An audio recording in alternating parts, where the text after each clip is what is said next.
Olá, tudo bem? Seja bem-vindo ao canal Meu Momento com Deus. Nessa ocasião nós vamos iniciar uma nova semana. Estamos aí no segundo trimestre do ano de 2025 e estamos estudando de maneira mais detalhada e aprofundada sobre os temas da profecia bíblica. Se você em algum momento teve dúvida de como interpretar, o que significava, o que estava por trás da palavra profética, esse é o estudo que você não pode perder, tá certo? Antes de conhecermos qual será o tema dessa nova semana, eu quero convidar você a, junto comigo, buscarmos a presença de Deus por meio de uma oração. Vamos juntos, então? Bom Pai que estás no céu, nós somos gratos a Ti por mais uma oportunidade, por mais uma semana, por Tua misericórdia ter se renovado mais uma vez diante de cada um de nós. E nessa ocasião, como das outras vezes, o Teu Espírito Santo seja o nosso professor, porque nós cremos que Ele é o autor da Tua palavra. Foi Ele que inspirou homens santos a escrever esses textos que hoje nos auxiliam a manter um relacionamento real e verdadeiro contigo. A Deus, perdoa os nossos muitos pecados, porque nós somos homens e mulheres inclinados e desesperados a fazer o que não Te agrada.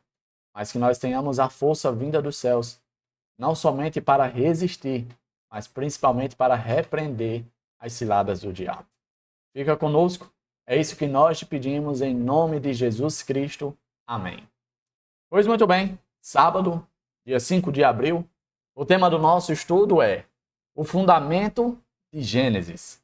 O texto para a nossa memorização, o verso, está ali no Evangelho de João, capítulo 1, verso 29, que diz: No dia seguinte, vendo que Jesus vinha em sua direção, João disse: Eis o Cordeiro de Deus, que tira o pecado do mundo. Olha que coisa interessante esse verso. Se a gente for analisar o contexto, João estava ali com alguns dos seus discípulos, e quando de repente Jesus passa de frente a eles. E aí nesse momento, João aponta para Jesus, indicando para os seus discípulos que Jesus era o Cordeiro de Deus que tira o pecado do mundo. Agora deixa eu te perguntar uma coisa. De onde surgiu essa referência a Jesus, relacionando ele a um cordeiro com a capacidade de tirar o pecado do mundo? João estava se utilizando do Antigo Testamento, né, das cerimônias, da liturgia ali do templo, né, em que acontecia ali, né, o sacrifício de cordeiros com o intuito de perdoar os pecados, né, de apresentar ali o arrependimento diante de Deus.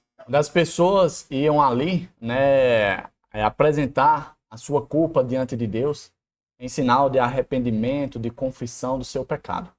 E ali eles conduziam o cordeiro para ser imolado e seu sangue derramado. Foi aí que João viu na pessoa de Jesus o símbolo e vamos dizer assim, um exemplo máximo daquilo que acontecia no templo. E aí a gente vê como o Antigo Testamento está intimamente ligado ao Novo e os eventos do Novo Testamento. Com base nisso, na introdução do nosso estudo, eu separei aqui alguns pontos para nós conversarmos um pouco. E o primeiro ponto diz o seguinte, um dos principais problemas com muitas interpretações atuais das profecias do Apocalipse é que elas falham em compreender como o Apocalipse utiliza o Antigo Testamento. Olha como é interessante. O apóstolo João, né, que era o discípulo João, discípulo amado, ele quando estava ali preso na ilha de Patmos e recebendo as visões do céu e escrevendo o livro de Apocalipse, ele se utilizava de referências que era comum e que fazia parte do conhecimento dos servos de Deus, dos cristãos da época, que era a palavra, a Bíblia, que na época era o Antigo Testamento apenas. E aí, a maneira como ele redigiu o Antigo Testamento foi se utilizando exatamente das histórias bíblicas, das histórias do povo de Deus, do Antigo Testamento. É tanto que a gente vai ver que uma das coisas que ele mais se utilizou foi de referências extraídas ali do livro de Gênesis. Olha esse outro ponto que eu destaquei, diz assim, Embora seja importante pesquisar toda a Bíblia em busca de passagens que se relacionem com o texto do Apocalipse que estamos estudando, Algumas passagens específicas nos ajudam a compreender esse livro de forma mais eficaz. A gente viu no estudo da semana passada que uma forma, um método que inclusive Guilherme Miller utilizou para poder interpretar as profecias bíblicas contidas ali no livro de Daniel, e também é indicada para conhecer e interpretar qualquer profecia na Bíblia, é utilizando-se da Bíblia. Não tem como você chegar a outro método, a outra solução.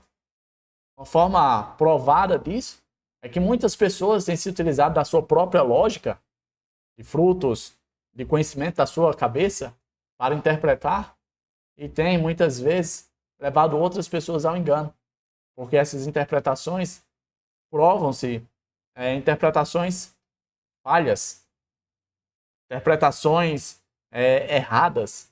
Né? Por quê? Porque não estão utilizando do método correto, que é o estudo da Bíblia. Naquela época, as pessoas já se utilizavam, e por isso não havia dificuldade, não havia interpretação dúbia, nada desse tipo. Por quê? Porque eles estavam familiarizados a utilizar a Bíblia para interpretar os textos proféticos, as profecias bíblicas. Era algo bastante comum. E por último, nesta semana, vamos estudar alguns dos grandes conceitos que estão no centro da mensagem do Apocalipse. Vamos selecionar apenas alguns para ilustrar a importante verdade de que compreender os fundamentos do Antigo Testamento por trás do Apocalipse nos permite ver vários detalhes do texto bíblico. Cada um desses detalhes traz lições valiosas sobre a natureza da humanidade, de Deus e do conflito que ocorre no universo e, portanto, em nossa vida também. Em outras palavras, essa semana vai ser maravilhosa, como eu costumo sempre dizer.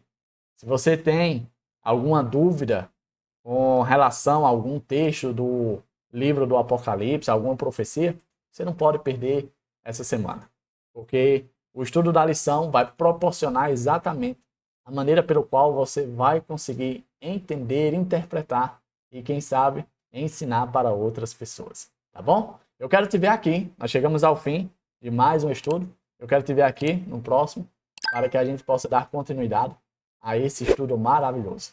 Com certeza, o nosso Pai que estás nos céus se alegra em passar esses poucos minutos comigo e com você. Tá bom? Até a próxima e tchau, tchau.